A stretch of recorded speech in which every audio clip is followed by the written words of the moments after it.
Hey guys and welcome back to my channel. तो explanation को start करने से पहले please guys subscribe to my channel, like the video and share with your friends. And now let's start the explanation. Like a Hellcat.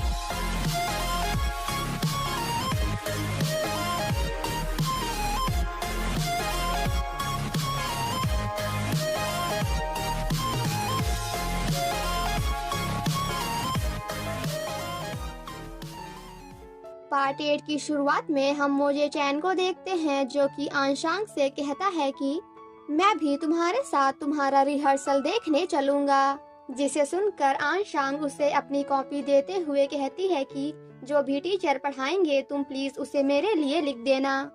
And then इतना कहकर वहाँ से चली जाती है।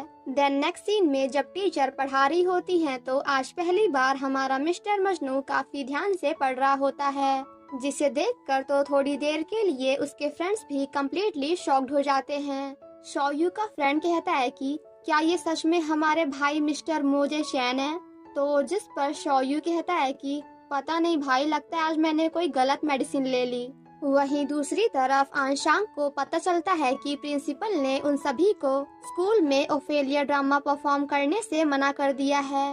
दैट्स वाई वो सभी मिलकर स्नो वाइट ड्रामा परफॉर्म करने का डिसाइड करते हैं। शिशिन यानमू से कहती है कि मेरे ख्याल से स्नो वाइट का रोल हमारी आंशांग के लिए बिल्कुल परफेक्ट होगा।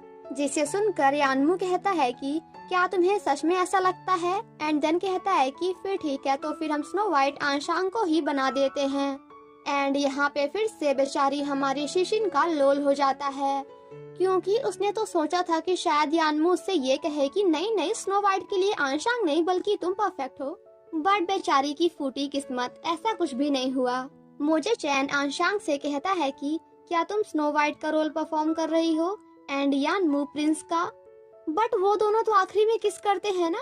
तो जिस पर हमारी आंशांग कहती है कि अरे पागल, हमने एंडिंग चेंज कर दी है। जिसे सुनकर हमारा मिस्टर मजनू वॉज लाइक अरे अरे, तू एंडिंग चेंज मत कर, एक काम कर, तू प्रिंस चेंज कर दे और प्रिंस मैं बन जाता हूँ। जिसे सुनकर आंशांग उसे स्क्रिप्ट पढ़ने के लिए देती है। बट हमारे मिस्टर मजनू भाई साहब तो डायलॉग्स इतने ज्यादा गंदे बोल रहे थे कि वो अपनी आवाज सुनकर खुद ही डर जाते हैं। मुझे चैन आंशांग से कहता है कि चल ठीक है, प्रिंस नहीं तो कम से कम मुझे एक पेड़ ही बना दे। देन नेक्स्ट सीन में हम यानमू एंड आंशांग को साथ में देखते हैं, जहां वो दोनों अपने परफॉर्मेंस से पहले रिहर्सल कर रहे थे। बट हमारे यानमू भाई साहब तो बीच बीच में ड्रामा को भूलकर आंशांग की खूबसूरती में ही खो जाते हैं। और जिसके बाद तो हमारी आंशांग को याद दिलाना पड़ता है कि भाई आगे भी कुछ बोलना है। वेल ड्रामा की एंडिंग में आंशांग एंड यानमू एक दूसरे को किसकी जगह हक करते हैं। वहीं दूसरी तरफ शौयू मोजे चैन से कहता है कि देख भाई, इन फ्लावर्स को देखकर किसी को भी ऐसा लगेगा कि इसे तूने नहीं बल्कि मैंने आंशांग को दिया है। जिसे सुनते ही हमारा मिस्टर मजनू उससे फ्लावर्स को छीन लेता है। देन नेक्स्ट सीन में हम मोजे चैन को आंशांग के पास देखते हैं, जहां वो आंशांग को स्नो वाइट लुक में देखकर कम्प्लीटली शॉक्ड हो जाता है, क्योंकि स्नो वाइट के गेटअप में हमारी आंशांग काफी ज्यादा ब्यूटीफुल लग रही थी। मोजे चैन जब आंशांग के परफॉर्मेंस को देख रहा होता है तभी उसे कोई पेड़ का गेटअप देकर वहां से चला जाता है, जिसे देखकर हमारे मोजे चैन का दिमाग थोड़ा सा घूम जाता है। I mean कि उसके दिमाग में एक नया आइडिया आता है, और जिसके बाद तो हमारे मिस्टर मजनू की भी एक पेड़ के रूप में स्टेज में एंट्री होती है। बट अब हमारे मिस्टर मजनू को पता तो होता नहीं है कि आखिर करना क्या है, तो वो बस इधर से उधर करता रहता है। ड्रामा के बीच में जब यानमू आंशांग के क्लोज जाता है तो हमारा मजनू भाई साहब चल के उसके पास आ जाता है, जिसे देखकर मान्नान कहती है कि तुम्हें नहीं लगता कि इस पेड़ ने मूव किया? यानमू उस पेड़ को उसकी जगह पे खड़ा करने की कोशिश करता है। बट हमारे मजनू भाई साहब तो उल्टा उसे ही परेशान करने लगते हैं एंड आंशांग के क्लोज जाने से रोकते हैं।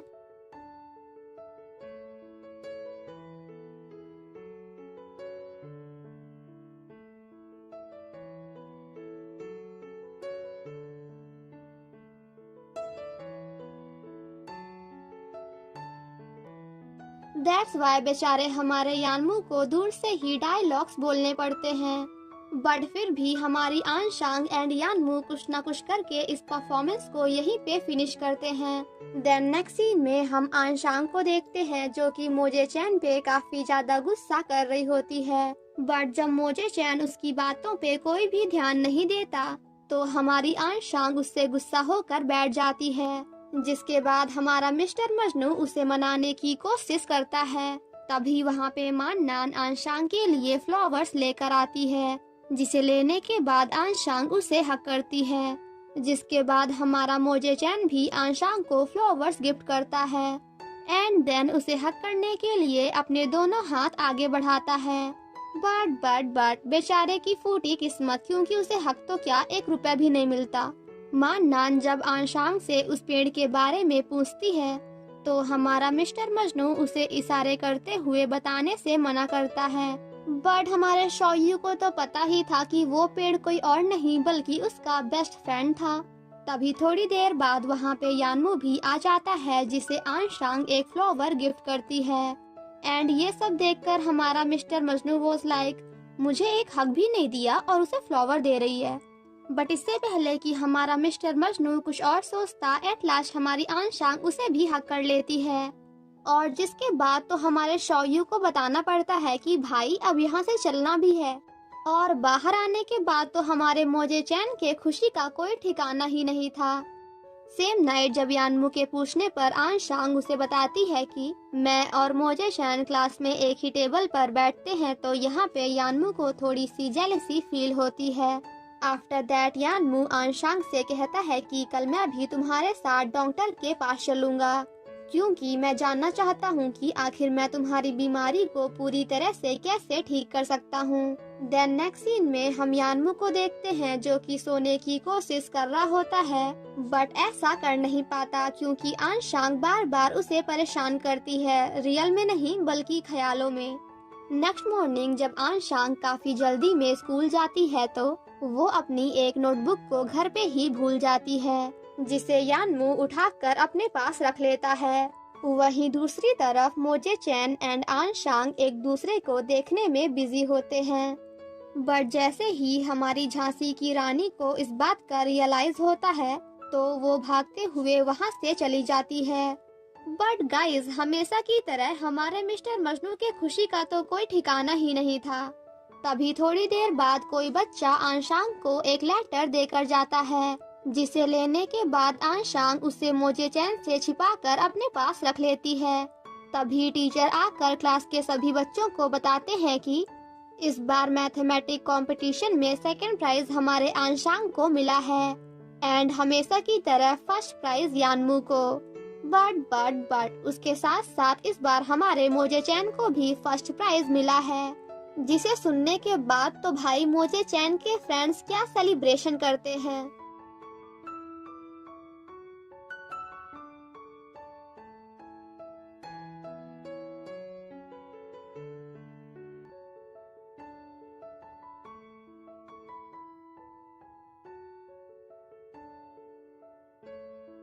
आंशांग जब क्लास में नहीं होती तो मोजे चैन चुपके से उस लेटर को निकाल कर पढ़ता है एंड देन काफी गुस्सा होकर शौयू से कहता है कि शौयू, जिसे सुनकर शौयू कहता है कि हाँ भाई मैं समझ गया, तू यहीं रुक, मैं पता करके आता हूँ कि आखिर ये लेटर आंशांग भाभी के लिए लिखा किसने है। एंड जिसके बाद तो भाई वो दोनों फ्रेंड्स मिलकर उस बच्चे की क्या वॉट लगाते हैं। मोजे चैन कहता है कि क्या तुम मेरे जितने हैंडसम हो और क्या तुम्हारी मैथमेटिक्स मेरे जैसी है, जिसे सुनकर शौयू कहता है कि हाँ बिल्कुल, मेरा भाई जीनियस है मैथ्स में, क्योंकि उसे मैथ्स कंपटीशन में ना फर्स्ट प्राइज मिला है। और शौयू की ऐसी बातें सुनकर हम व्यूअर्स वाज लाइक, तुम बता तो ऐसे रहे हो कि जैसे फर्स्ट प्राइज उसे नहीं बल्कि तुम्हें मिला है। वो दोनों मिलकर उस बच्चे को परेशान कर ही रहे होते हैं कि तभी वहाँ पे यानमू आकर उन दोनों को ऐसा करने से मना करता है एंड देन आंशांग की नोटबुक को मोजे चैन को देते हुए कहता है कि तुम प्लीज इसे मेरी तरफ से आंशांग को दे देना। और ये सब देखकर हमारा शौयू वाज लाइक, ओए आखिर भाभी की बुक तेरे पास क्या कर रही है, और ये सब देखने के बाद तो आज हमारे मिस्टर मजनू के गुस्से का कोई ठिकाना नहीं था, क्योंकि उस नोटबुक में लिखा हुआ था कि मैं यानमू के साथ एक अच्छा रिलेशन बनाना चाहती हूँ। आंशांग जब वापस आती है तो हमारा मोजे चैन उसे उसकी बुक वापस करते हुए कहता है कि मुझसे बात मत करना। आंशांग जब मोजे चैन से बात करने की कोशिश करती है तो वो सच में उसे इस बार बिल्कुल भी भाव नहीं देता। आफ्टर दैट आंशांग इस बारे में शोयू से पूछती है, बट उसे भी कुछ भी नहीं पता होता। मोजे चैन जब सो रहा होता है तो आंशांग फिर से उससे बात करने की कोशिश करती है, जिसे देखकर हमारा मिस्टर मजनू मुस्कुराते हुए कहता है कि देखो आंशांग, मैं तुम्हें बता रहा हूँ कि अभी मैं काफी गुस्से में हूँ। बट जैसे ही हमारे मिस्टर मजनू आंशांग की ओर देखते हैं तो उनका यहाँ पे बहुत बड़ा वाला लोल हो जाता है, क्योंकि वहाँ पे आंशांग नहीं बल्कि शोयू था। इसका मतलब कि हम सभी अभी तक फालतू में ही उसे आंशांग समझ रहे थे। शोयू मोजे चैन से कहता है कि देख भाई, मैं तुझे बता रहा हूँ कि इससे पहले ज्यादा लेट हो जाए तू भाभी जी से अपने प्यार को कन्फेस कर दे।